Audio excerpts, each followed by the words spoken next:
Saya ditertawain satu pondok ini. Wah, sampai ditipu macam-macam. Masya Allah, saya ini berangkat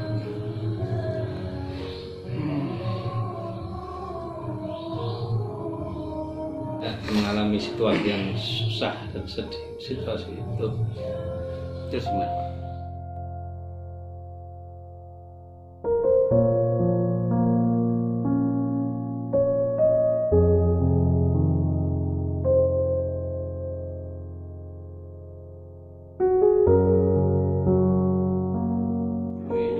Jujur ya, lu harus tahu sama gue, gue itu dulu kagak mampu.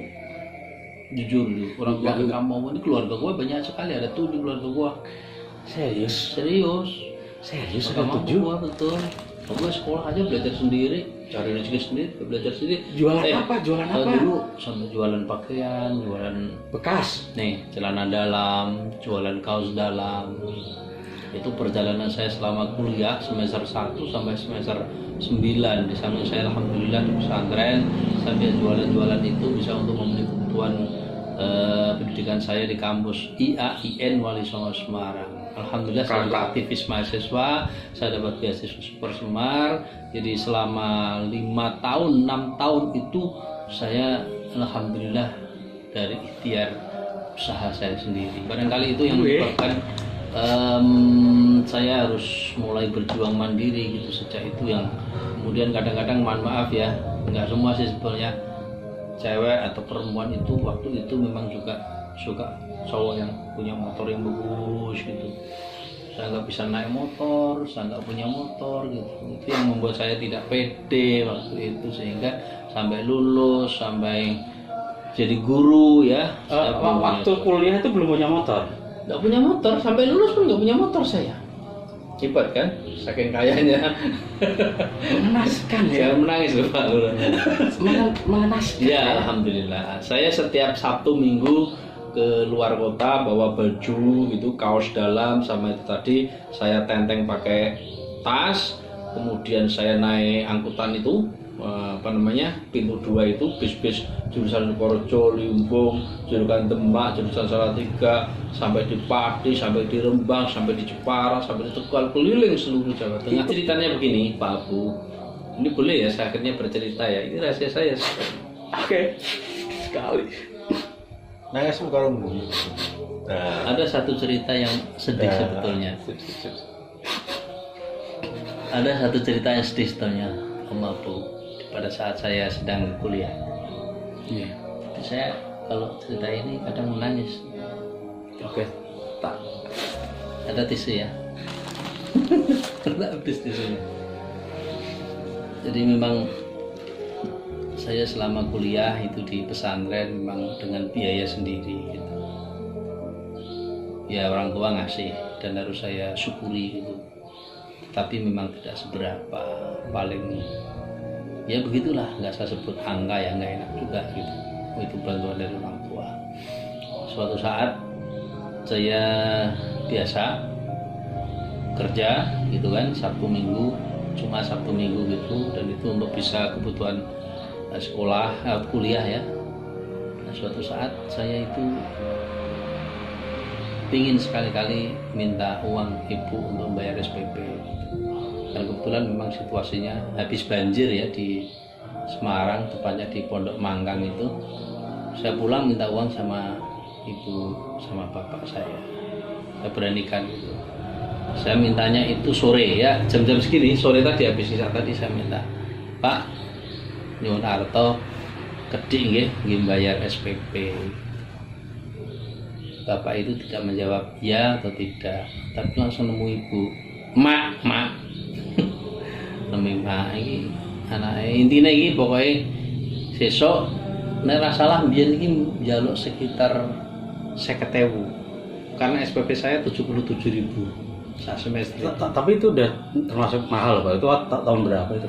Tahun 90 sekian ya, 94, 95 Itu udah mahal loh ya segitu ya. Ya kan kampus lah, wajar kalau sekarang ya 2 juta, 3 juta gitu. Iya. Ya intinya SPP-nya itu 77 juta, saya masih punya uang sekitar 20-an ribu 70.000 ya, Ya. saya minta uang sekitar 50.000 itu untuk membayar SPP gitu. Nah saya minta itu, bapak nggak jawab tapi langsung nemu ibu ngomong, ya lewes kowe istirahat ya, sesuk isu baru subuh iki wis tak siapke beras, wis tak siapke petek, ngerti petek? Iwak. Grehasen ya, grehasen terasi dilebokke nang kantong terigu itu, beras, petek sama terasi dilebokke diuntel-untel. Bar subuhan saya pamit sama bapak ibu biasa kalau berangkat dari rumah itu. Pak, mangkat. Mak, mangkat. Nah, bapak itu tak pamiti nggak keluar dari kamar, tetap di kamar gitu. Tapi kamarnya kan gelap, waktu itu belum ada listrik di saya Bunga Serjo itu. Hanya batu. Iya le, suara rombak paro gitu. Saya salaman sempat, katanya ada dingin banget itu. Nah, saya itu. Terus saya pamit sama ibu, sama emak. Ora kaya biasa nih, karo nangis ngono lho mak.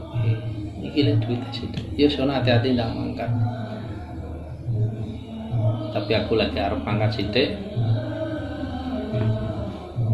Beberapa langkah aku dipanggil, manggil ora le. Le apa-apa lali biyen wae. Le tak omongi. Iki duit ora ono 50 tapi 30.000. Seiling sekitar 30.000-an kuwi.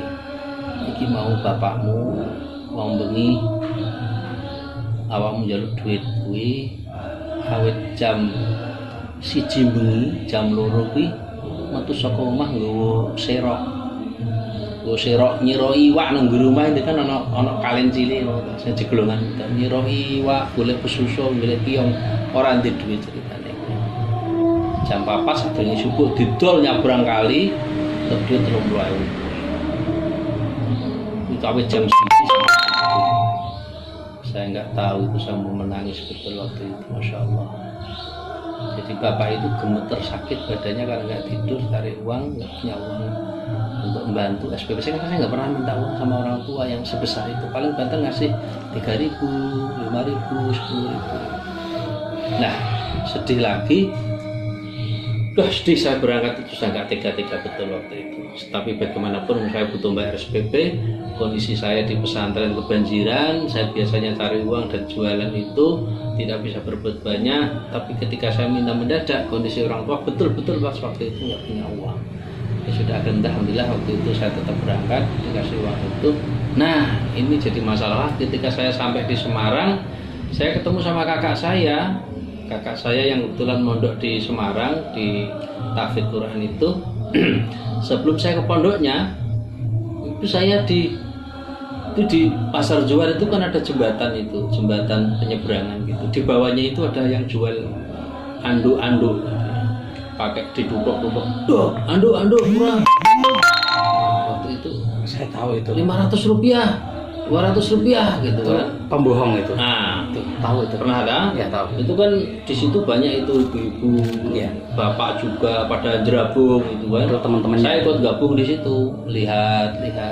Memang faktanya anduk itu kan kebutuhan di pondok ya. Jadi saya mau beli, lihat itu. Ini Pak, beli anduknya. Cuma saya ya nggak curiga sama sekali, biasa namanya kayak orang jualan biasa.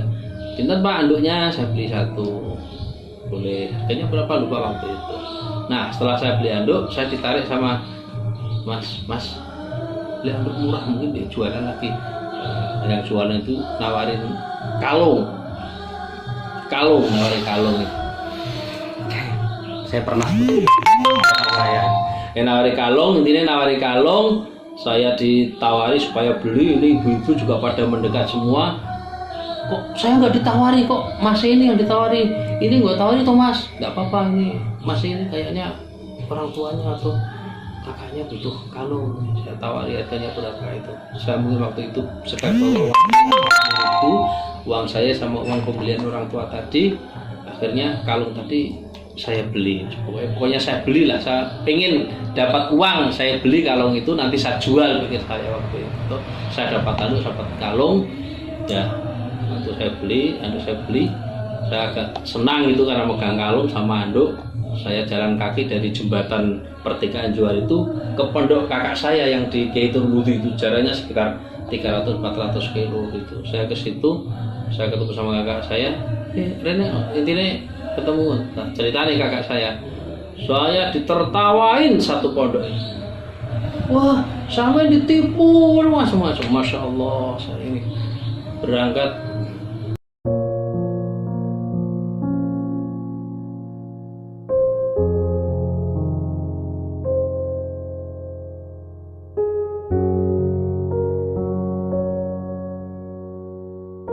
mengalami situasi yang susah dan sedih. Situasi itu Terus gimana Pak? sudah, waktu itu saya sama kakak sama teman-teman dari pesantren setelah itu sudah tidak ada lagi mereka, sudah bubar, nggak ada di situ. Ya, pelajaran bagi saya ya banyak sekali yang saya bisa ambil hikmahnya di situ. Memang orang tua apapun demi pendidikan anaknya dia akan berusaha semaksimal mungkin, ikhtiar lahir batin, walaupun harus ini badannya harus dikorbankan sampai seperti itu, seperti ayah saya. Tapi sekali lagi saya yang sudah mendapatkan bantuan itu dari orang tua, saya tidak hati-hati, saya terlalu berambisi Ceroboh, yang macam-macam itu, ingin mendapatkan uang. Ternyata saya ditipu oleh beberapa orang tadi itu, dan mungkin juga bukan tipuan ya, saya sendiri kenapa saya nggak teliti. Saya juga nggak tahu apakah itu guna-guna atau serius, tapi setahu saya memang situasinya itu ya normal, jual beli kalung, jual beli anduk itu yang kemudian saya diberi itu karena saya sedih, wajah saya kelihatan sekali butuh gitu. Dan betul kata Mas Abud tadi, ternyata teman-temannya semua itu, saya ke situ sama beberapa santri, dia cari di mana-mana sudah. Yang saya sedih itu saya nggak pernah minta uang sama orang tua. Sekali saya minta orang tua, malah uang itu saya gunakan untuk hal yang kurang baik. Itu yang membuat saya sampai teringat terus sampai sekarang ini, walaupun sudah hampir 30 tahun lebih ya ini ya, 30 tahunan saya. Mudah-mudahan orang tua saya mengampuni kesalahan Terus saya. tahu Pak itu? Tahu? Tidak terulang kembali. Tapi tahu nggak bapaknya? Tidak, cerita hanya kakak saya yang tahu. Hanya kakak saya. Nah, akhirnya ya sudah. Saya akhirnya cuti, tidak bisa bayar kuliah. Saya lebih banyak jualan itu. Tapi baru saya 2 bulan 3 bulan saya dapat beasiswa Super Smart kalau tidak salah ya. Alhamdulillah saya bisa lanjutin kuliah lagi sampai kemudian alhamdulillah lulus.